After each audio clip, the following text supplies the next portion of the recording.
आज इस वीडियो में हम लोग क्लास 9 का एक्सरसाइज 3.3 का क्वेश्चन नंबर 1 सॉल्व करेंगे। और क्वेश्चन कुछ इस प्रकार है।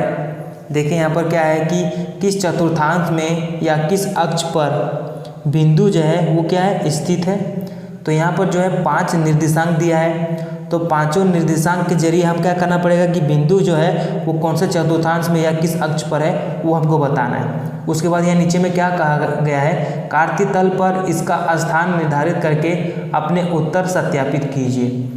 यहाँ पर कह रहा है कि कार्तीय तल पर क्या करना है कि बिंदु का स्थान निर्धारित करना है। तो मैं क्या करूँगा कि ग्राफ में कार्तीय तल में दिखाऊंगा कि जो बिंदु जो है उसका स्थान कहाँ पर होगा, है ना। तो मैं एक बात बता दूं कि आप जो है इस क्वेश्चन को उतार लें, क्योंकि मैं ग्राफ में बनाऊंगा, है ना। मैं क्वेश्चन को बार बार वहाँ पर नहीं दिखा सकता। मैं सब ये निर्देशांक को कुछ वहाँ पर लिख लूँगा और वहाँ से मैं बताऊँगा, ठीक है।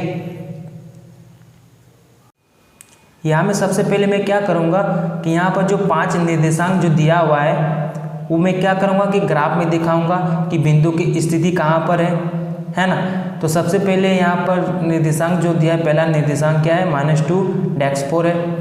तो -2 यहाँ पर है, 4 यहाँ पर है, तो बिंदु की स्थिति कहाँ हो गई, यहाँ पर होगा, है ना। तो क्या होगा -2 -4, ठीक है। अब देखिए दूसरा निर्देशांक क्या है, 3 -1। 3 -1 कहाँ है, 3 यहाँ है और -1 यहाँ पर है, तो बिंदु की स्थिति क्या होगी, यहाँ पर होगी, 3 -1। अब देखिए दूसरा निर्देशांक क्या है, तीसरा क्या है, -1 -0, तो -1 0 यहाँ पर होगा बिंदु की स्थिति, यहाँ पर, है ना, -1 0, ठीक है। चौथा देखिए क्या है, 1 -2, तो 1 यहाँ पर है और 2 कहाँ पर है, यहाँ, तो यहाँ होगी बिंदु की स्थिति, तो क्या होगी 1 -2। और पांचवा में क्या है, -3 -5, -3 और क्या है 5 है, तो कहाँ होगी बिंदु की स्थिति, यहाँ पर होगा, -3 -5। उसके बाद बोला था कि बिंदु जो है कौन से चतुर्थांश में है उसके बारे में भी बताना है। तो सबसे पहले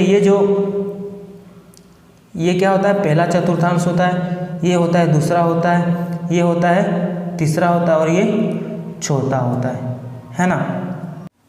देखिए क्वेश्चन में और भी कुछ कहा था कि बिंदु जो है वो कौन से चतुर्थांश में है उसके बारे में भी बताना है। मैंने यहाँ पर लिख दिया है, मैं आपको यहाँ पर क्या करूँगा, थोड़ा सा एक बार रिवीजन करा देता हूँ। तो देखिए पहला जो निर्देशांक था -2 -4 जो है वो कहाँ पर है, यहाँ पर, तो क्या होगा, दूसरे चतुर्थांश में होगा।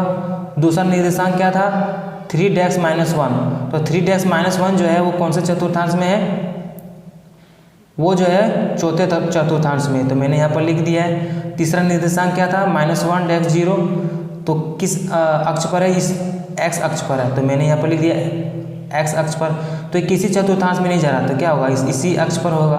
अब यहाँ पर क्या है,